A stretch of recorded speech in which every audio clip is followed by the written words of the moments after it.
أعوذ بالله من الشيطان الرجيم. بسم الله الرحمن الرحيم. أو كالذي مر على قرية وهي خاوية على عروشها قال أنى يحيي هذه الله بعد موتها فأماته الله 100 عام ثم بعثه قال كم لبثت. سورة بقرة آيات نمبر 259. لدينا مخي پرون دا حضرت ابراهیم علیہ السلام یا واقعہ دا نمود سر ذکر سو دا اصحاب رشد اول مثالو کوم خلق دا ہدایت خلق وین اللہ تعالی هغوی دا تاریخی سر عباسی و نور او اللہ تعالی دا هغوی دوست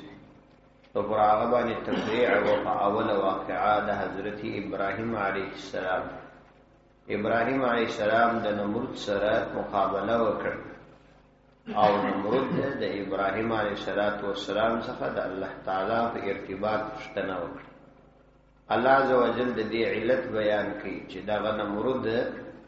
دی ولې د ابراهیم علیہ السلام سره مقابله وکړه. تاسو دا آیات ابتدا ته وګورئ نو الله تعالی د دې وجه وایي چې ألم تر إلى الذي حاج إبراهيم في ربه أن آتاه الله الملك. يعني تا إبراهيم عليه السلام أغكس ونلدي چې د إبراهيم عليه السلام سره حجت بازی وکړه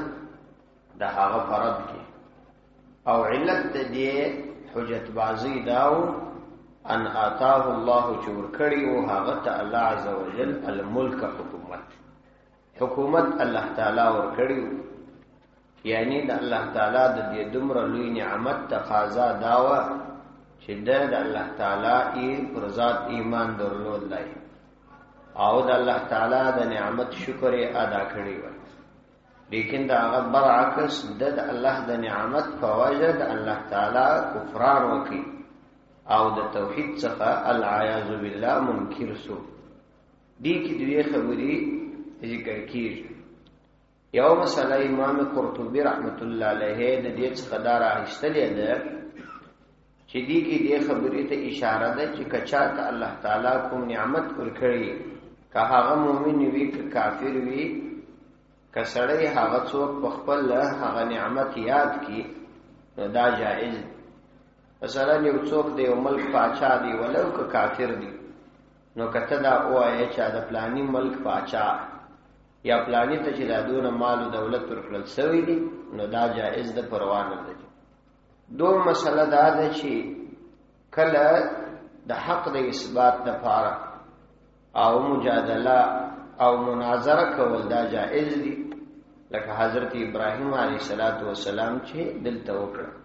او درې مسله دا چې راووتل چې مال په حقیقت کې فاسد شی دی. دا یو شی دی چې انسان د آخرت لري کوي او د انسان د دنیا سره محبت پیدا کوي. څومره چې د انسان سرمایه دنیوي سرمایه ډېری دومره انسان د آخرت څخه غافل ګرځي. لیدلې کتلې خبره ده په دنیا کې تاسو وګورئ اکثر خلک چې مالدار وي اکثریت یې د دین څخه لري او د دین سره تعلق نه ساتي. ځکه د مال طبیعت دا دی چې انسان متکبر جوړي او د آخرت څخه انسان لري کوي. دا د مال مزاج. دا داسې مثال لري لکه مار. د مار د فارق یو دګر وو نو د مار قبضه کوي شي او کو دګر نو مار سړی وي نو دا د دنیا مال دا مار دی او ډېر خلک یې وهي درش خلک دین اخلاص. نو د دې لپاره بنیادی شی دا دی چې اهل دنیا په هر وخت کې د خپل تربیت او د خپل اصلاح لپاره د داسې خلکو سره چې هغه دیندار خلک وي صحبت اختیار کړي تر څو چې د نفس او د مال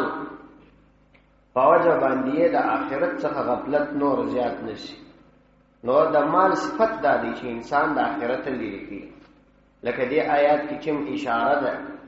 چې نمرود و دې مقابله ته دغه شی ودروي چې د الله تعالی مال ورکړي. یعنی کله اعمال نه وای نو بیا خو دې شي ته نه درې دي اشاره دې خبرې ته ده چې ډېر زیات مهنت باید سړی وکړي چې د مال په وجه باندې د آخرت څخه غافل نه شي. نو کوم چاته چې الله تعالی مال ورکړي هغه کس په دې نه خوشاله کیږي چې ګواکې دا د الله تعالی د طرفه پر ما پیرزوی نه،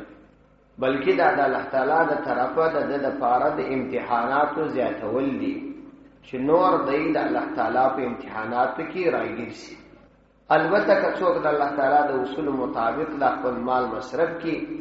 نو پر دې باندې د الله تعالی دا بیا فضل دی چې ورکړي. بل خبره دا ده چې کتابو کې یو دا خبره راغستې ده چې ابراهیم علیه السلام وجه نمرود ته دا وویل چې زما رب هغه ذات دی چې د لمر د مشرق څخه راولي نو ته د مغرب څخه راولي. نو وایي چې د نمرود خدا سوالم کولای سوای چې ستا رب د مشرق څخه راولي ستا رب د مغرب څخه راولي. یعنی چې کله حضرت ابراهیم علیه السلام ورته دا وویل چې زما رب د لمر د مشرق څخه مغرب ته راولي ونی سته د مغرب څخه مشرق ته راوله، نو دا د مرود خدا مرتویلای سوای چې ونی دا ستا رب دی د لمر د مغرب څخه د مشرق طرف ته راولي. نو دا سوال ولې د ونه کوي؟ د دې جواب مفسرین را نقل کړی دي. وایي د ابراهیم علیه السلام د نبوت په ارتباط نمرود ته د اوله سم علم حاصلو، دا صرف د دې لپاره چې د نظام ونه نړیږي او عوام خلک ورڅخه بد عقیده نشي. د عوام خلکو د دوکه کولو د پاره د ابراهیم علیه السلام سره ظاهري د څه دلایل وي، د دې لپاره چې د عوام په ذهن کې دا ورکي چې د ابراهیم علیه السلام د الله تعالی نبی نه دی او الله تعالی العیاذ بالله نسته. نو دا د دې لپاره وکړه. نو هغه ته دا معلومېدل کدا سوال زه وکم چې ستا رب دی د لمر د مغرب څخه د مشرق طرف ته راوړي،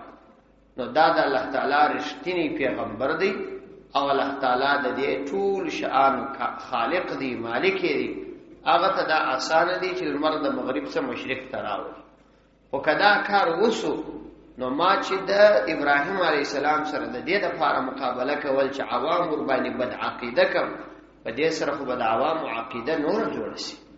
ځکه هغوی به د ابراهیم علیه السلام یو ښکارا د عادت خلاف معجزه وویني او د هغوی به دا یقین شي چې دا د الله تعالی نبی دی. نو په دې خاطر باندې هغه د دې ځان وساتي. فقط دا خبره ابراهیم علیه السلام ورته وکړه چې ته د مغرب سره راوله، نو هغه خاموش شو. هغه سوال خو یې کولای نه سوای چې په دې باندې عوام بد عقیده کېدل. نو بل لارو پاته نو حریان پاته شو. او دا خلک ظالمان دي. ظالم انسانانو ته نه په دلایلو کې نه په اسبابو کې الله تعالی هدایت کوي. او کلذي مر على قريه وهي خاويه على عروشها، دا دوهم مثال بیانې د اصحاب الرشد هغه خلک چې پر هدایت دي دا و دوهم مثال بیانې. او کلذي یا لکه هغه سړی مر چې تیر سو علی قريه پر یو کلی باندې وهي خاويه حال دا چې دا کلی رالوېدلی وو علی عروشها په خپلو چتونو باندې. قال ويل ان يحيي هذه الله ان څنګه يحيي ژوندور کوي هذه ودغت الله الله عز وجل بعد موتها ورست د هغه د مرګ.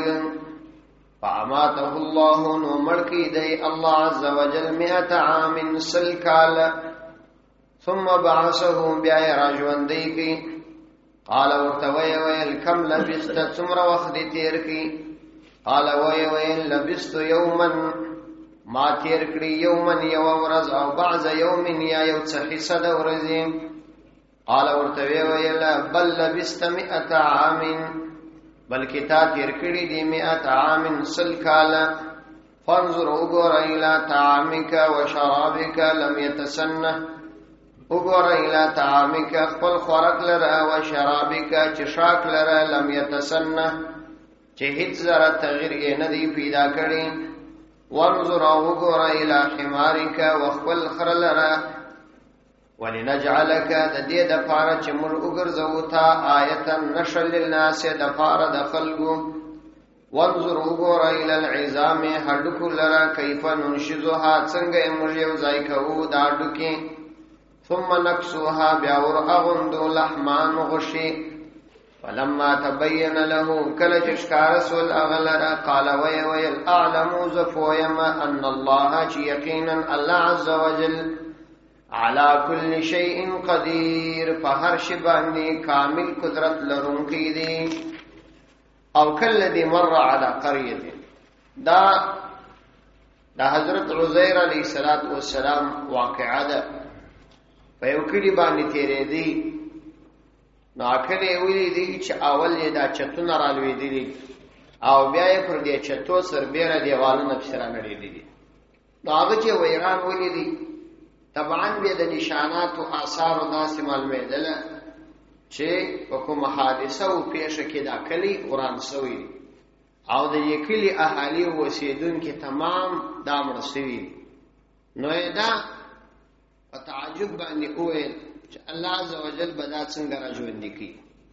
د عقیده او چې الله تعالی راژوند کی او دا راژوند کی دلو په کیفیت کې سوال چې دا د ژوند کې دلو طریقې خو مختلفې دي الله تعالی کومه طریقه دلته فکر اشي نو دا الله تعالی څخه د دې سوال وکړي الله تعالی په د باندې مرګ راوستي او د مرګ وروسته سل کاله بعد راژوند دی نو هغه ته ویل چې خپل خوراک او شک ته وګوره هیڅ تغیر نه دی راغلی یو قدرت مدادي چې دومره زمانہ به در باندې تیر شي هیڅ تغیر به در باندې رانشي او د دې طرف ته چې بیا وګوره ستاسو سورلی کوم دابه د خر هغه به بالکل میده سوی او تاسو ورته ګوره چې موږ هغه څنګه جوړو نو دور تکتل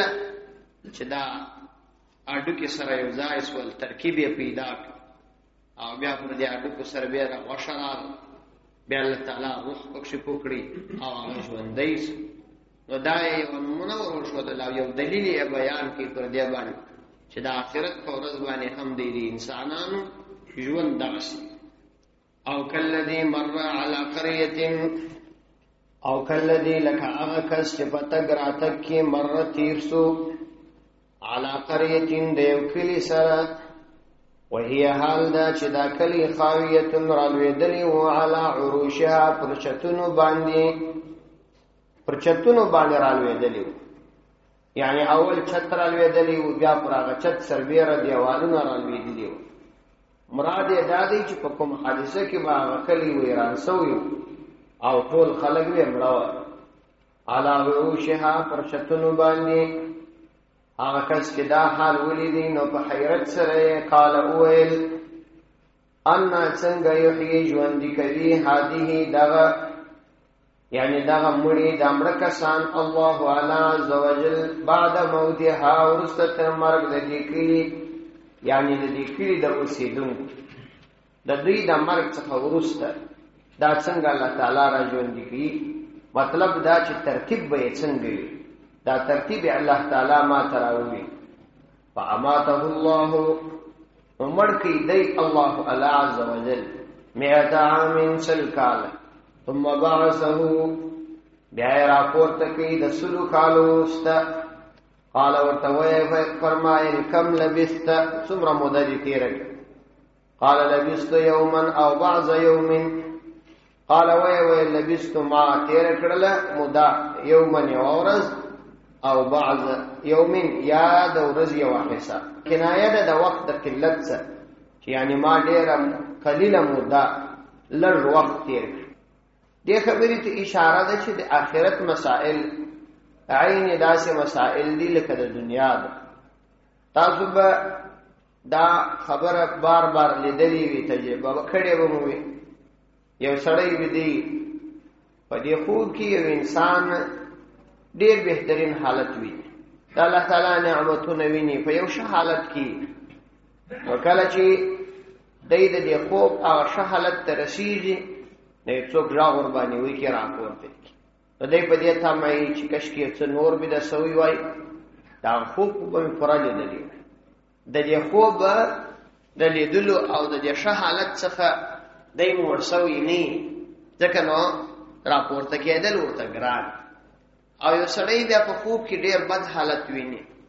ډیر د پریشانی په حالت مبتلا وي، نو پراغه باندې د الش کو دومره زیات غمېدلی چې کله یو څوک راویش کی نو د ډیر انتهای خوشاله شي چې دا خو ډیره ښه خبره وسوله چې زه اپوتس. انسان د دې دنیا څخه چې ځي ختمېږي نه، دا انسان ته الله تعالی ابدي ژوندۍ ورکړي، انسان ته داسې ژوند نه دی ورکړی سوی چې ختمېږي. صرف دا دی چې د یو عالم څخه بل عالم ته انتقالېږي، نور دا انسان په کامله توګه باندې له منځه نه ځي. د جهان څخه د دې دنیا څخه انسان چې عالم برزخ ته انتقال شي، د قیامت تر ورځې پورې د انسان حالت دغه د خوب قسم حالت دی. ځینې د الله تعالی مقبول بندگان وي، په دنیا کې د خپل رب احکام پر ځای کړي، نو هغوی په دغسې خوب کې بیده وي چې کله راپورته شي نو دوی دا فکر کوي چې دا خو اوس هغه ګړی و زه بیده شوم، که څه هم پر ده باندې په زرهاو کلونه تېر شوي. نو دغه هم د الله تعالی پیغمبر و، ځکه نو دا خپل وخت 100 کاله ورباندې تېر شوي وه، لږ یې تېر کړي. یعنې یو سړي ته به دا سوال پیدا وي چې دا قیامت به نو کله راځي، دا څومره اوږده زمانه ده، دا خو 1000 کاله به سړی په دې خاورو کې پروت، د هغه بلکل دغه کیفیت دی. او کوم کس چې بیا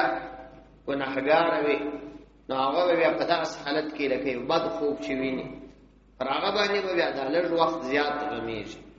نو دلته یادونه په دې خاطر باندې کېږي چې دا وخت دا د انسان په شوالي او بدوالي پورې اړه لري. قال بل لبست 100 عام، قال الله عز وجل ورته فرمایل بل لبست 100 عام، بلکې تا تیر کړي دي په دغه حالت کې 100 عام 100 کاله. که په خپل بدن کې کوم تغییر نه ویني او در تحت تعجب دی، یعنی د په بدن کې تغییر نه راغلی، وجود یې هغسې و، نو که دا تغییر نه ویني نو فانظر وګوره الی طعامک و شرابک، خپل خوراک لره، و شرابک خپل چښاک لره، یعنی ستا د چښاک چې کوم شیان دي او ستا د خوراک چې کوم شیان دي دا وګوره هغسې تازه پراته دي، تغییر نه دی پکښې راغلی. لم یتسنه، یوه ذره بدبویي یې نه ده کړې، یوه ذره هغه وراسته سوي یا خراب سوي نه دي. مطلب دا چې دا زموږ قدرت دی چې دومره نازک شی به دومره وخت باقي پرېږدو، او دا زموږ قدرت دی چې یو مضبوط حیوان چې دا حمار دی دا به بیا بلکل ذره ذره او ختم. دا زموږ پر قدرت یو دلیل دی. او زموږ د قدرت دپاره دا بل مثال واوره، وانظر وګوره الی حمارک،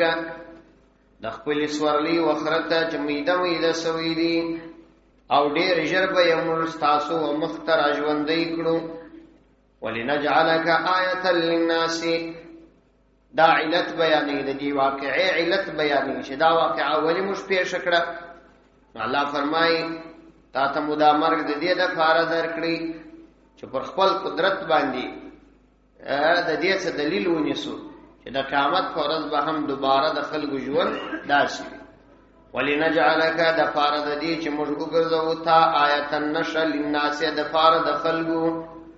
یعنی د دې څخه د قیامت په ورځ کې پر دوباره ژوند باندې استدلال وشي. وانظر او وګوره الی العظام و هډوکو ته، یعنی د دې خپلې سورلي و هډوکو ته وګوره، کیف ننشزها څنګه یې موږ سره یو ځای کوو، ثم نکسوها بیا ور اغوندو هغه لره لحمن غوښې، او بیا پکښې روح اچو، غرض دا چې ټول عمر مو وکړله. فلما تبین له، کله چې دلره واضح سوله دغه ټول کیفیت و دې شخص ته واضح سو، قال ویل اعلم زفوس وما، یعنی بی اختیار یې دا خبره وکړله، ان الله چې یقینا الله عز وجل علی کل شیء قدیر، په هر شي باندې قدیر کامل قدرت درلودونکی دی. نو باکه مخکې دی پیغمبر لره یا دا کس لره علم الیقین حاصل، اوس یې علم الیقین په عین الیقین باندې بدل شو. یاو کله چې بیا مرګ خپل پر د باندې رالی نو حق الیقین ورته راغی. ما مخکې درته ویلو یو علم یقین دی، علم یقین دی ته وایي چې یو څوک تا ته معتبر سړی، صادق رښتینی سړی د یو شي خبر درکړي پلانې سړی مار وکړي او بیا یې ډاکټرانو علاج وکړي شو انو چون کې هغه ته یو موثق سړی دا خبر راوړي نو استاد ورته دا ولوي چې وې منی چې هو دا غشي لیکن کله بیا داسې وي چې تفسر به څوک ویني چې هغه دی مار وکړي دې ته بیا عین الیقین وایي دې کې اخبار ته بیا ضرورت نه پیشي او کله بیا د مار خپل تاو خوري دې ته بیا حق الیقین وایي نو د انسان اول دوار علم الیقین وي یعنی د صادق او مصدوق پیغمبر په خبر باندې چې هغه مشته خبر را کړی دی چې قیامت ورسته نو زموږ یقین دی دا مو ایمان وکله یو انسان د خپل رب سره دا تعلق دونه مضبوط جوړ کی دومره د الله تعالی قدرتونه په خپل وجود او په خپل ژوند کې وویني چې علم الیقین یې په عین الیقین باندې بدل شي پسترګو باندې دا نظام وویني خپل او بیا د الله تعالی قدرتونه په خپل ځان کې وویني نو عین الیقین یې بیا حق الیقین تراشي ویا انبیاء یقین دا حق الیقین او د صحابه کرامو یقین دا عین الیقین د الله تعالی د دوستانو یقین وای عین الیقین او د عام مؤمنانو یقین دا علم الیقین څونه چې سړی د الله تعالی سره تعلق جوړي دومره ترقی کوي آخر د الله تعالی عظمت د پزړه کې دومره کښینی چې دا ټول کائنات د الله تعالی په مقابل کې ورته هیڅ او دا هغه وخت کې دلای شي چې انسان د خپل رب عظمت بار بار یادي او د الله تعالی لوی بار بار یادي وَإِذْ قَالَ إِبْرَاهِيمُ رَبِّ أَرِنِي كَيْفَ تُحْيِي الْمَوْتَى قَالَ أَوَلَمْ تُؤْمِنْ قَالَ بَلَى وَلَكِنْ لِيَطْمَئِنَّ قَلْبِي قال فخذ 4 من الطير فصرهن إليك ثم اجعل على كل جبل منهن جزءا ثم ادعوهن يأتينك سعيا واعلم أن الله عزيز حكيم وإذ قال إبراهيم او ها واقعا در یاد کړه دریم مثال د اصحاب الرشد دی هغه خلک چې په هدایت دي دا وی دریم مثال بیانې وإذ قال إبراهيم شكل أويل إبراهيم عليه السلام ربي إزما رب أريني ما تراوين كيف تحيي الموتى جتتسنگ جوندي كي مريد قال أولم تؤمن ورتوي ويل الله عز وجل أولم تؤمن آياستا إيمان نستا يعني يقين دي نستا قال ويل بلا ولنا يقين مي بالكل استا ولكن لكن دون خبر ليطمئن قلبي جزرم مطمئن سي قال ورتوي فرمایل فخذ نو واخل 4 من الطير سلور من الطير مرغان فسرهن لزان سره مختکړه بیا یراو بل الیک ځان لرم ثم جعل على كل جبل بیا یوګرزو على كل جبل پر هر غربانی منهن د دې څخه جزءا یو برقه ثم ادعوهن بیا आवाज وکراوی بولا یاتینک راضی بتعالی سعین فزغاستا وعلم فوسا ان الله يقينا الله عز وجل عزيز غالب دي حكيم د حکمت خاوند دي دو مواقعه د آخرت د ورځې د اثبات د فارد ابراهيم عليه السلام د پیشي ابراهيم عليه السلام د الله تعالی څخه د دې سوال وکړي چې د دې راژوندې کېدلو کیفیت کو مختلف دي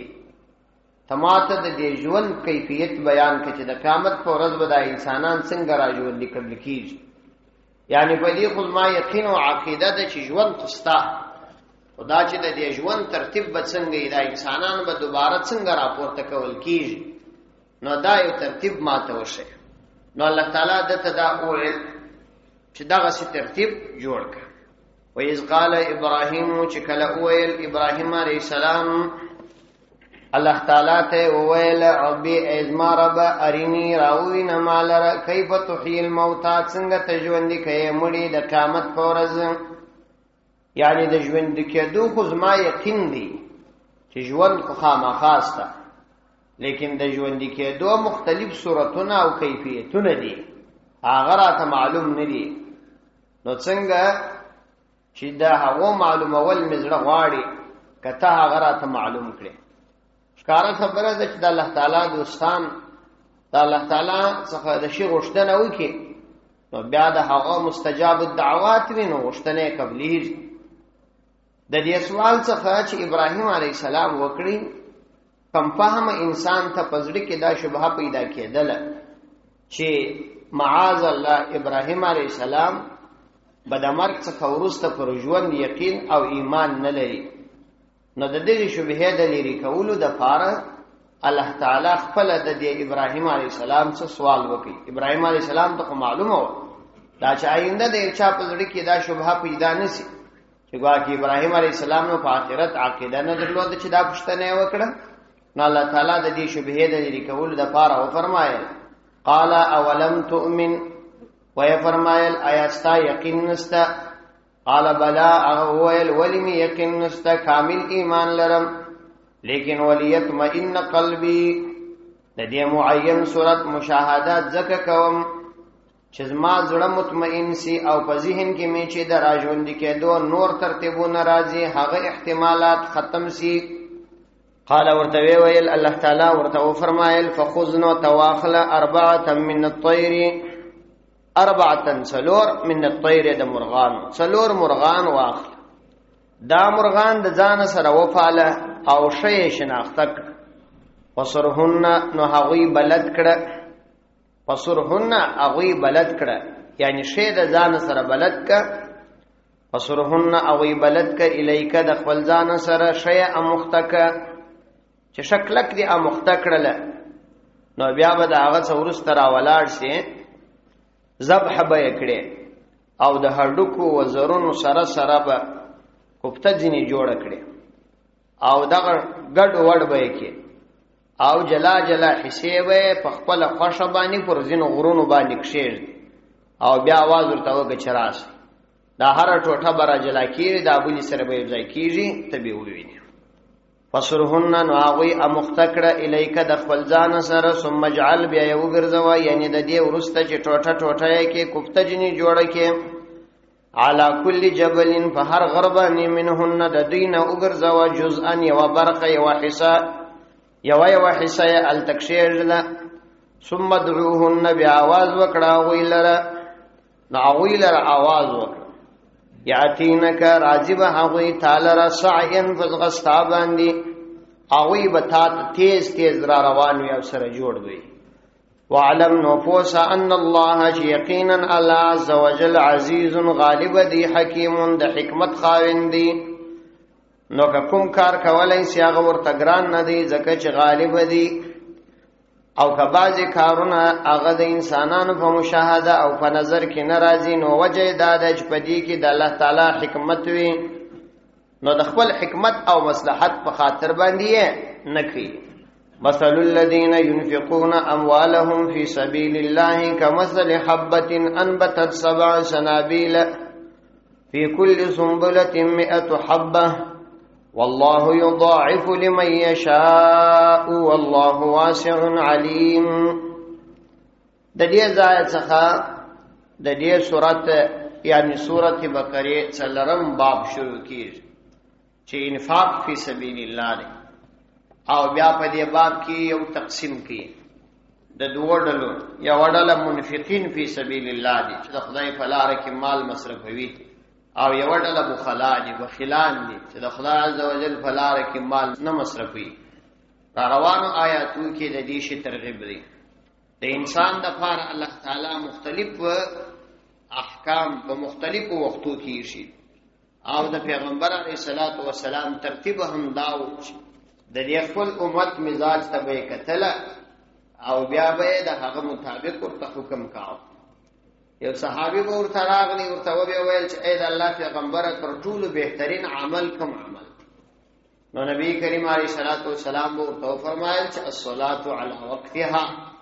لمونځ پر خپل وخت باندې کول.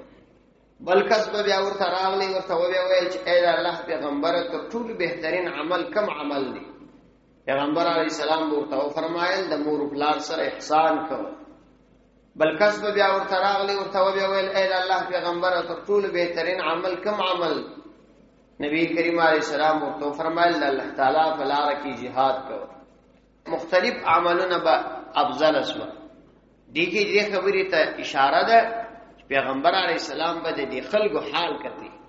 چې ستاسو لپاره تر ټولو بهتر عمل دادی چې ته پر خپل وخت باندې لمونځ وکړې، ځکه په هغه کې به د دې سستي وه چې لمونځ به یې پر وخت نه و. نو د هغه دپاره د خیر عمل دا دی. او کله چې بیا څوک ولیدي چې هغه کې به د جهاد سستي وه، نو هغه ته به ویل چې ستا دپاره تر ټولو افضل عمل دا دی چې جهاد وکړه. چا کې چې به د مور پلار سره د احسان سستی وه، کمزوري وه، هغه ته به د احسان امر کا. د انسان دا مزاج او طبیعت دا داسې الله تعالی جوړ کړي چې په انسان کې دعا داسې صفتونه الله تعالی یې دي چې دا صفتونه د چرپایانو صفتونه دي. یو صفت په انسان کې بې علمي ده، او بل په انسان کې نفس پرستی ده. دی نفس پرستی ته الله تعالی ظلم وایي، او بل دا د انسان بې علمي ته الله تعالی جهل وایي. نو دا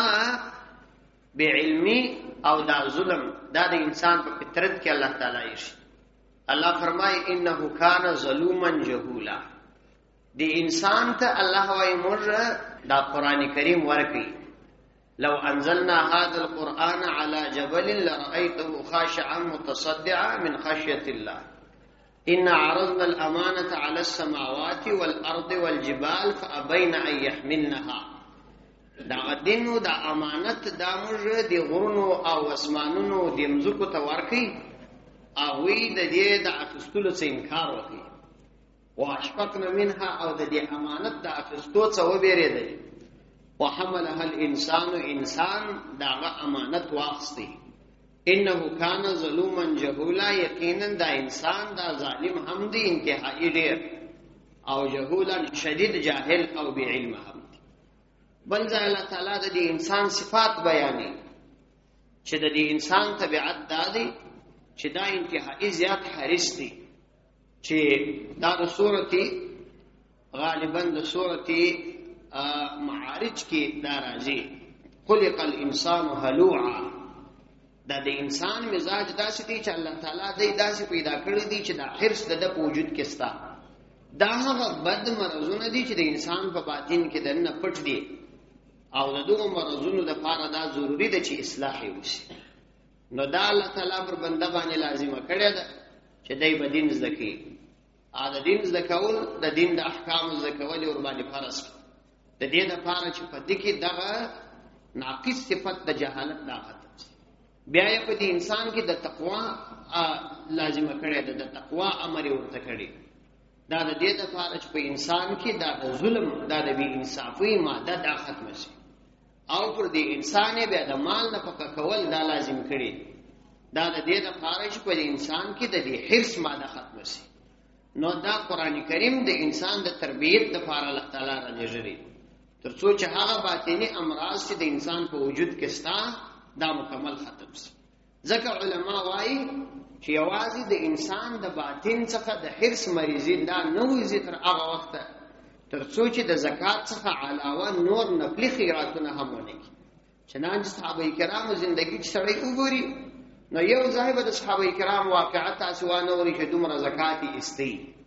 ولې دا زکات خو عامه خبره وه، دا خو د هغوی مزاج او طبیعت و. د دوی د نفلي خیراتونو یادونه قرآن او حدیث ډېره کوي چې داسې مال د الله په لار کې نفقه کوي، داسې ځان د الله تعالی په لاره کې نفقه کوي.